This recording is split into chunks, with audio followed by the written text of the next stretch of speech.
Hello, friends. We all have goals in life. If you're a student, you're probably drowning in assignments. If exams are near, you promise yourself that this time you'll really prepare well and top the class. If you're job hunting, you tell yourself, I need to prep seriously. But do you actually do it?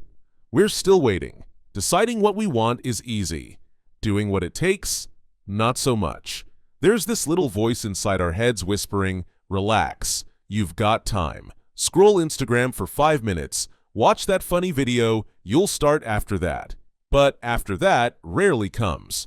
We push today's work to tomorrow, and tomorrow just keep disappearing. There's a word for this in English, procrastination. Why do we do it? Today, let's explore the science behind procrastination. We'll dive into the psychology behind it, and more importantly, how to overcome it. Montage of relatable clips. People scrolling, yawning, looking anxious. Narrator, voiceover.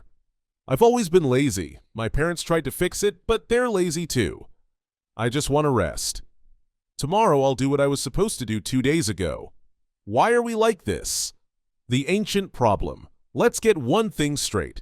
Procrastination isn't new.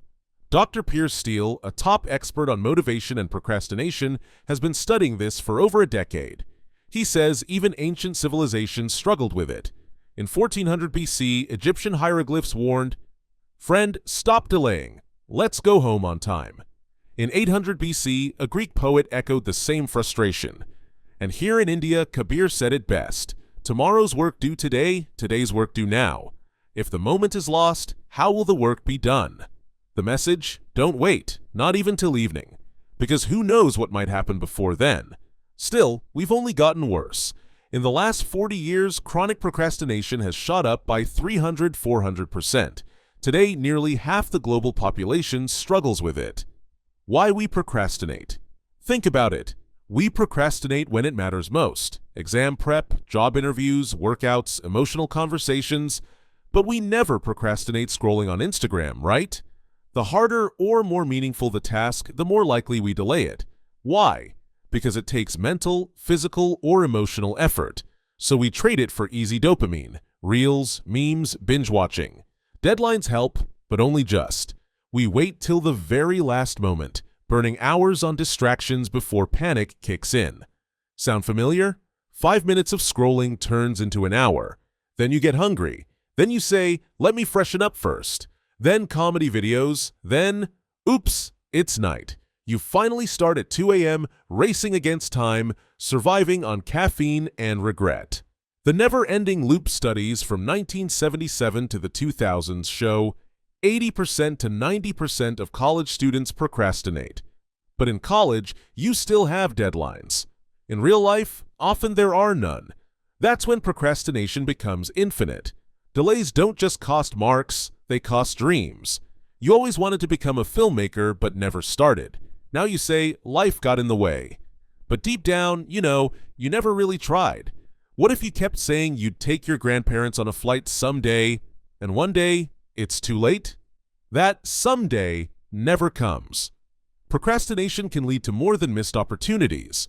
It leads to regret, stress, anxiety, and depression. When what you want and what you're doing are miles apart, it creates inner conflict, called cognitive dissonance. A German study with over 1,000 people found that procrastinators faced higher levels of stress, fatigue, anxiety, and guilt. So, what's the solution to procrastination? The truth is, there's no single reason for procrastination. It could be a mismatch between the task and your needs, low self-expectation, or even deep-seated fear of failure. The key is self-awareness. Grab a pen and paper and ask yourself, why am I procrastinating? Writing it down helps you identify the root cause, and that's already half the solution. Examples and solutions. If you feel your work is insignificant and lack motivation, remember the concept of loss aversion. Not doing your work might cost you your job. Think about the consequences of unemployment. That fear can fuel action. If you're studying hard but still feel you won't make the top ranks, consider switching to something you genuinely enjoy and can excel at. If you're preparing for a major exam and the reward seems far away, break the task into small milestones and reward yourself after each one for that sense of progress. If you're afraid of making an important decision, Remind yourself, trying and failing is better than not trying at all. Often, it's ego that stops us. We're afraid of what others will say if we fail.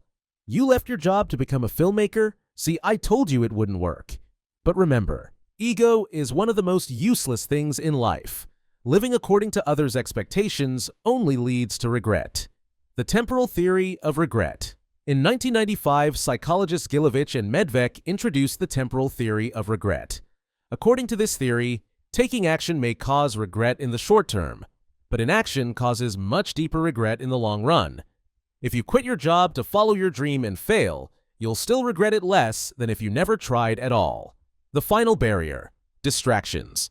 The last barrier between you and action is distraction, especially from social media and smartphones.